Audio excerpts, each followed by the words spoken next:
60 live back on pay-per-view. Ngannou versus Miocic. Good heavyweight main event here, guys. Excited to see this one, the round 2 of this fight. Tough to see the co-main event, though. Co-main event is off this card. Very tough to see. I was looking forward to Ortega and Volkanovski. Volkanovski did test positive, so, tough to see. But we got to get used to it every week now. There's a new positive test, or someone's dropping out because of weight cut issues, so kind of used to it now. But I was really looking forward to that fight. Not too sure when we'll see it next. Took a big hit, of course, right? Probably sales will be taking a little bit of a hit as well when you lose such a good fight like that. But you don't want to miss this main event. This main event is going to be entertaining, to say the least. So look out for that. And there's some other good fights on this card too. It's just not as deep as you want it, especially losing that co-main. From a betting standpoint, it's not great. I looked over it a couple times already. I haven't really got anything that I love as of yet, but we'll be going over all 5 fights in the main card. Last week we did have some nice winners. I had Dawson. We had some nice plus money winners. I was trying to attack more plus money. So we had Silva plus money, we had Chase on by decision, and Ruiz plus 225 over buys. That was a big hit. I did bet that just before the fight after I seen interviews, and after I seen buys in the corner of the husband losing. It's tough to go in there mentally, and Ruiz just out wrestled her, put her in a headlock for 3 rounds and won the fight pretty much. So that was definitely interesting. We did lose the best bet, though, and that's what I'm very upset about. If I hit that best bet, it would have been a huge night.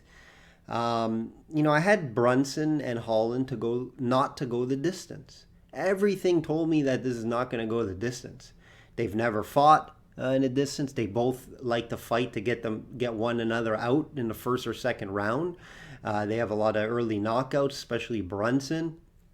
I had a hard time seeing this go 5, and Brunson just laid on him for 5 rounds and did what he needed to do. It wasn't pretty by Brunson, but he knew that was the only way he can win. He couldn't stand and fight Holland. You see in the first or second round there, Holland almost knocked him out. Right? He kind of went down and he wobbled a bit, so it was tough to see. I really liked it. I got up to a best bet and I laid the juice with it as well. It's tough to see when you really like a play, obviously, and it doesn't happen. Tough for Holland too. All the issues that he was in there talking to Khabib and talking the whole time. But that's how he fights. That's how he won 5 in a row. He talks in the ring. So I don't look at that too much. But I do think he just needs to work on his takedown defense and his wrestling. That's why he lost the fight, guys. Obviously, if this didn't go to the ground, he could have won the fight fairly comfortably, I think, on the feet. But, it's MMA, so you're going to get taken down. Brunson knew that was a path to victory, so he laid on him for 5 rounds. Surprised that his cardio lasted that long. But when you just lay in a guy and you're not doing much when you're laying on him, it's not taking too much out of you. So, good win for Brunson. Continues to hit his plus money. Should have probably played him plus money, but I didn't. I did like the fight not to go to the distance the most. Update here, guys. Update 46 and 25 best bets, 65%. Obviously, some regression here, a little more than I expected. We were at 69, 70%, in 2020. So there is some regression here, but I did expect it, especially when you're in that 70% range. It's tough to stay up there. But yeah, I'm expecting to get back on track. Weekly update, all sports. Rolling in the NHL, guys. 23-10 run, 70%. 64% year to date in the NHL. Very tough to do that in the NHL. Hopefully I can keep it going. I know there will be some regression, but I'm going to try to limit it. PGA 40.1 units, 11-5 best bets. That's prop bets. The 40.5 units, no outrights, and 6 outrights in 11 months. No outright luck so far in 2021. Thought I would hit one by now. A lot of second places. Third last week was Steele. So I do think our outright market, you just hope hitting 6 outrights in a year is really solid, really good. So you just have to get on a streak. You win one or two in a month, you're caught up from previous outright losses. 3-0 NBA run money line though. I've been fading the spreads right now in the NBA. A little small 3-0 run in moneyline MLB. In NBA, sorry, MLB. MLB's around the corner. I've been doing a lot of MLB drafts, so just getting used to all the trades and who's on the teams and whatnot. I love betting MLB. We had a 62% MLB season last year, so hopefully we continue that. And NFL betting as well. NFL draft is around the corner. Last week to take advantage of the 50% off, guys. Thanks for the guys that signed up for this month and took advantage of the 50% off. If you're interested to see how it works, this is the time. 1 week left. You can go to systemsportscapping.com to check all that out. Systemsportscapping.com. Shout out to Chad from Hawaii for winning the free month subscription. I mentioned to you guys I'm giving away free gifts and subscriptions all month to subscribers. Chad won. This week we'll have one more this week as well. Let's get right into it, guys. Let's get right into the card. Remember, shop around for the best price. Shop around for the best price. Main event, guys. Main event. Francis Ngannou minus 125 versus Stipe Miocic plus 105.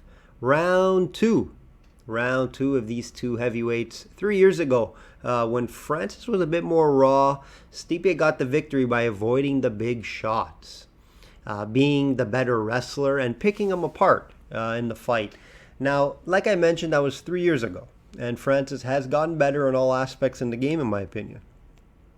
Now, after that loss, remember, he had another loss to Lewis. So he lost to Miocic, then he lost to Lewis right after, which also went to decision, but it was 3 rounds in that one. After that, he went 4 straight, and 4 straight early KOs in the first round. He hasn't been out of the side of the first round for a very long time, guys, since the Lewis fight, which doesn't really help him in this fight. You can look at that as being a big turnaround in his career, in my opinion, right? All 4 wins were against tough competition, so you can't blame at, he got some easy guys. He beat some legends in the sport there. And I think he just changed his style and game and just got a little more confident in there, even though a lot of them were, first round knockouts. You get hit by that guy, you're going to feel it, and most guys go down. Now, Stipe, I think, is the worst matchup for Francis in his division. And Stipe is a bad matchup for most guys in this division. That's why he's a champion. Just due to the fact that, he's able to avoid the big shots, it looked like in the first one, and he could use wrestling if needed. Right? And if it goes 5 rounds, this is going to benefit Stipe. If this is going into the, 3rd, 4th, 5th round, this is Stipe all day. Francis is going to want to look for the early KO, and that's just how it is. If he might not get in the first round, but, 2nd round, even late 3rd round, if this gets into the deeper waters, championship rounds, it's Stipe's going to win this fight. And it is a tough fight to call from a betting standpoint, just because like Stipe, who his last 3 fights were against Cormier, right? It's not like he's very active. Ngannou's a lot more active, fighting a lot more different guys. He's been training like hell. I've been watching a lot of his training videos and just following him this past month. And, he's wrestling a lot. He's bringing in wrestlers and grapplers in case it does go down and he's not able to get the early knockout. It looks like he's being prepared for this. And I think that 3 years of experience, obviously, clearly got better within the 3 years. So I'm not going to put the scenario on how focused is Stipe. We all know he has other priorities, and obviously the family and the firefighting, all that. I'm not going to put that as a scenario where it could affect him, because it hasn't. It hasn't affected him previously. I just think Ngannou is maybe a little more hungry for this.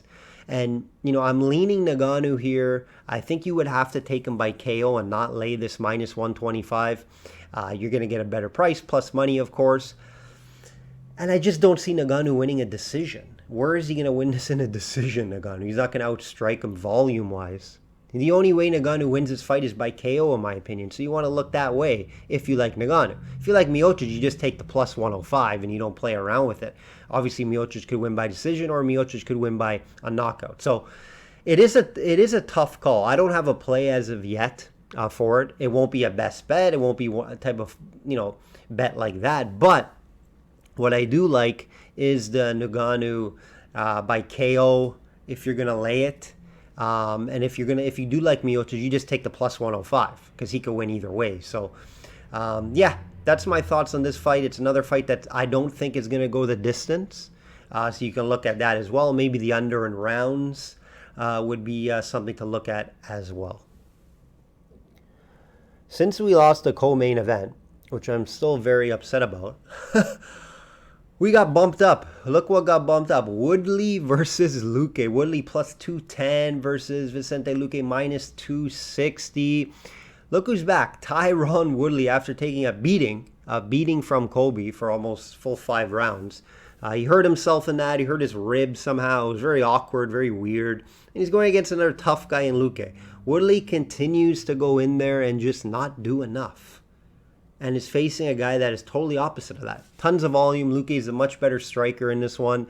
So will Woodley look to wrestle? If Woodley mixing takedowns, decides to wrestle, he could win this fight, right? He's a live dog at plus 210. But tell me why I should bet Woodley after the past, 5 fights or more that he's looked? He's looked horrible. He has not looked good, and I just can't get to that plus 210. How can I say he's going to wrestle him for 3 rounds and just lay on him like Brunson did to Holland? That's his path to victory here, right? There's no beating around the bush. That's how Woodley wins his fight. Woodley doesn't win this fight by standing up with Luque unless somehow he catches him with a big shot. Possible. It's definitely possible. But I think Luque is just the much cleaner striker in there, and his volume is heavy. That's why if you look at this, am I going to lay minus 260 with Luque? No. Am I going to put in a 2-fight parlay with Luque minus 260? No. You got to take decision if you're going to bet this fight for Luque, right? You take decision, you should get plus money. I haven't looked at the decision number yet. I think it should be plus money. So that's where you want to look here. Luque could knock out Woodley, but Woodley's shown how durable he is. He's a durable guy. Not easy to knock out. So that's why Luque decision is a smart play here. And I just can't get to Woodley, even though there's value there. And yes, he does have a chance to win this fight. I think 30% chance to win this fight, if we're going to look at percentage-wise. And it would be for him to mix in his wrestling. Somehow he lands a crazy, one-punch KO. I don't see that. Nothing showed me that he's done that over the long time. So why would I go there, right? And, Luque's, he has a nice 2 little fight winning streak over Randy Brown and Nico Price. Both later KOs, 2nd and 3rd round. And I think he learned a lot from that Stephen Thompson fight. So I do think Luque gets his win here. Big win for him. Big name, at least, right, on the resume if he gets a win here, and should get a top 5 guy if he beats Woodley here. So, yeah, I like Luque. I won't be laying minus 260 with Luque. So I'll have to look decision or KO, but I lean more to the decision. Look who's back, guys. Sugar Sean OMalley minus 330. Wow. Versus Almeida plus 260. Sugar Show is back in the ring after a bit of layoff, after that calf injury or nerve damage, whatever you want to call it. He continues to say he's undefeated and doesn't credit Cheeto for the win. And, personally, I lost a bit of respect for Sean. I liked him. I like his swagger. I like what he does outside of the ring. And I love his fighting style. But I just don't like how he handled the loss. Yes, it was a freak accident. Definitely a freak accident. I agree with that. How often does this happen that, you get kicked in that nerve and you can't walk 3 or 4 times in the UFC, so I understand. And OMalley was looking good in that fight. He was controlling the fight and the pace, guys. So it's something to look at there.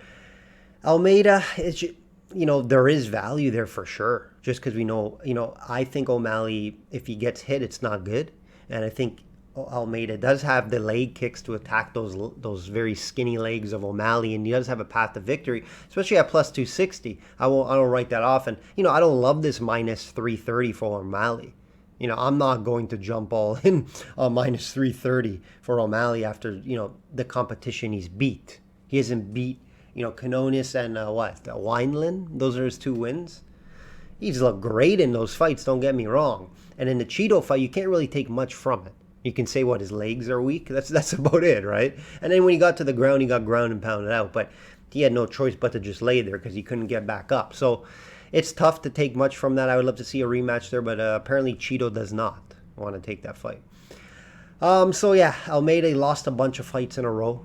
That's something to look at. Is here he's fighting for his job, I would say. I say he loses his fight, he's going to Bellator. So that's something to play in mind here and not go in all in on O'Malley, minus 330. If you're going to bet O'Malley, you're going to take the knockout. I don't see this going 3 rounds just because I do think it's going to be a striking battle. Will Almeida try to get it to the ground? Possibly, but I know O'Malley's been working on his jiu-jitsu a lot and entering little small tournaments, etc. So I don't know how well that will play out. I think Sean could keep the distance here and just win this fight maybe by picking him apart.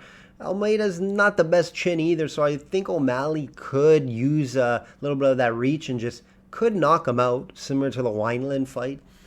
So the value, obviously, you're going to take Sugar Show by KO. I don't see him winning a decision. I don't see him going that long. Both guys are vulnerable and can get hit. So I don't see it going the full distance here. So you look at O'Malley KO, and I think O'Malley should win this fight, but I can't go all in on it.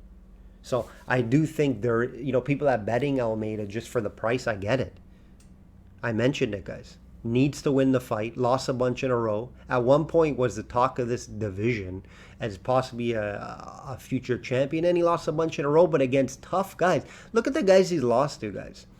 Jimmy Rivera, Rob Font, and Jonathan Martinez. Okay, Jonathan Martinez may not be as good as we thought he was, but Rob Font and Rivera, big wins, huge wins. So compared to the whole O'Malley beat. So I get it if you're on Almeida. I just think this style of fight favors O'Malley. That's all. I think O'Malley's going to be quicker in there, going to be the better striker, and that's what Almeida likes to do. He likes to strike. So that's why I get the 330 price. Maybe not get it. I think it should be 250, to be honest. So if you're laying that minus 330 with Almeida, I don't agree with that.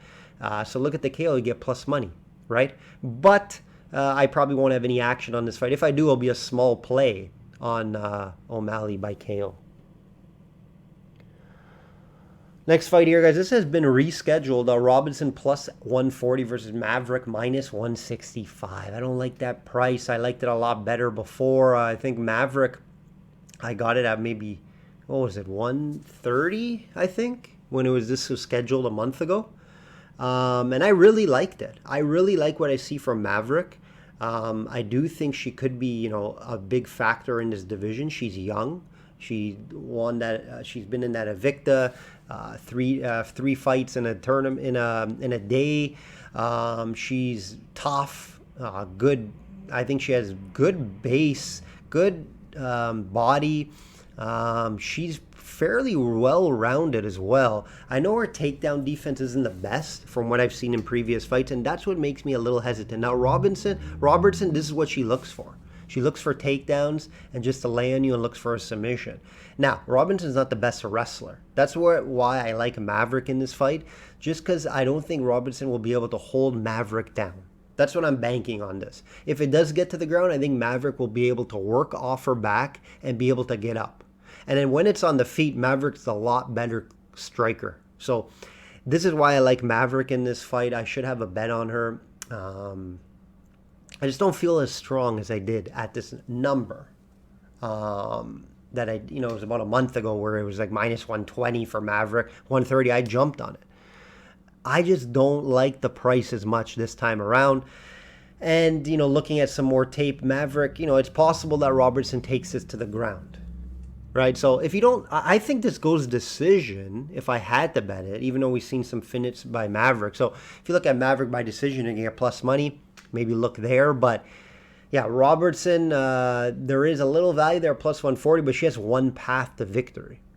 And it's to just be able to bring her down consistently and keep her down and look for a submission. I say no. I say Maverick is able to get up and grapple with her and win this fight.